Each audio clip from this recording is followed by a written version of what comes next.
Iran और America के बीच पर्दे के पीछे समझौते की कोशिश तेज हो गई। पाकिस्तान को आगे करके ट्रंप समझौते के लिए जमीन तैयार करवा रहे हैं। खबर है कि ईरान ने होर्मुज से जहाजों की आवाजाही के लिए 30 दिनों का एक ट्रायल फॉर्मूला रखा है, लेकिन अमेरिकी राष्ट्रपति डोनाल्ड ट्रंप का हर्ट इस रास्ते में सबसे बड़ी रुकावट बन गया।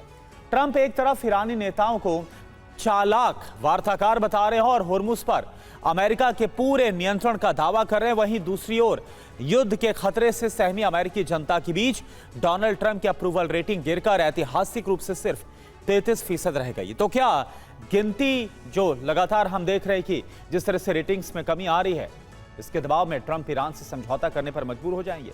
इस रिपोर्ट में आप देखिए। होर्मुज स्ट्रेट पर ईरान ने 30 दिन के ट्रायल का एक अलग मॉडल सामने रखा है, जिसमें ईरान और ओमान के जहाजों के लिए अलग अलग रास्ते तय किए गए। सबसे पहले देखिए ईरान का रूट। होर्मुज स्ट्रेट के उत्तरी हिस्से से ईरान के जहाजों की आवाजाही का प्रस्ताव दिया। अब देखिए ओमान का रूट। होर्मुज के दक्षिणी हिस्से से ओमान के जहाजों के लिए अलग रास्ता रखने की योजना बनी। इस मॉडल को 30 दिनों तक आजमाने की बात की गई ताकि व्यवस्था की व्यवहारिकता देखी जा सके। 30 दिन यानी कि ट्रायल के बाद अगले चरण में जहाजों से ली जाने वाली फीस और स्थायी व्यवस्था पर बातचीत होनी थी, लेकिन इसके लिए ईरान ने 2 शर्तें लगाई। पहली, प्रतिबंधों में राहत, और दूसरी, ईरान की फ्रीज की गई संपत्तियों को अनफ्रीज किया जाए। ईरानी पक्ष का दावा है कि पिछली बातचीत में भी यह प्रस्ताव दिया गया था, लेकिन अमेरिका की आपत्तियों और ट्रंप के अड़ियल रवैये की वजह से ओमान के साथ यह समझौता आगे नहीं बढ़ सका और डील अटक गई। मोसाद के पूर्व प्रमुख योसी कोहेन ने दावा किया है कि इजरायल के खुफिया एजेंट ईरान के भूमिगत फोर्डो परमाणु ठिकाने में कई बार गए थे ताकि उसकी संरचना और गतिविधियों की जानकारी हासिल की जा सके। 2018 में बेंजामिन नेतन्याहू ने भी दावा किया था कि मोसाद ईरान से करीब 55,000 कागजात और 183 डिस्क में दर्ज 55,000 फाइलों वाला परमाणु आर्काइव निकालने में कामयाब रहा था।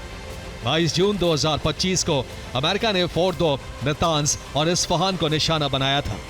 9 B-2 बॉम्बर फोर्डो पहुंचे थे और नतांज तथा इस्फहान से जुड़े ठिकानों पर 30 टोमाहॉक दागे गए थे। अब इस प्रेशर मीटर पर आप देखिए कैसे होर्मुज को लेकर ईरान से लेकर वॉशिंगटन तक दबाव बढ़ता ही जा रहा है। होर्मुज की नाकाबंदी के लिए अमेरिका ने अपनी सैन्य ताकत झोंक रखी है और एक तरफ अमेरिकी नौसेना की ताकत, उसका USS अब्राहम लिंकन जैसा एयरक्राफ्ट कैरियर और B-2 बॉम्बर तैनात है, जो पूरे पश्चिम एशिया में प्रेशर बढ़ा रहा है। तो दूसरी तरफ डोनाल्ड ट्रंप पर अमेरिका के अंदर ही राजनीतिक दबाव बढ़ता जा रहा है। ट्रंप की अप्रूवल रेटिंग लगातार घटती जा रही है। अमेरिका के भीतर ट्रंप की अप्रूवल रेटिंग सिर्फ 33% रह गई है। 62% अमेरिकी ट्रंप के कामकाज से असहमत है। 61% अमेरिकी अंतर्राष्ट्रीय संकट संभालने की ट्रंप की क्षमता को लेकर चिंतित है। समर्थन और असहमति के बीच ट्रंप का नेट अप्रूवल -29 है, यानी कि होर्मुज में सैन्य दबाव बढ़ रहा है। ट्रंप की घटती लोकप्रियता की मीटर ने ट्रंप पर भी दबाव बहुत ज्यादा बढ़ा। द इकोनॉमिस्ट और योगोव के सर्वे में स्वतंत्र मतदाताओं के बीच ट्रंप का समर्थन अब सिर्फ 18% है, जबकि 71% उनकी नीतियों से असहमत या खिलाफ हैं। गैर मागा रिपब्लिकन में भी ट्रंप का समर्थन घटकर 51% रह गया है, यानी ट्रंप की पार्टी में ही 49% लोग उनके खिलाफ खड़े हो गए हैं।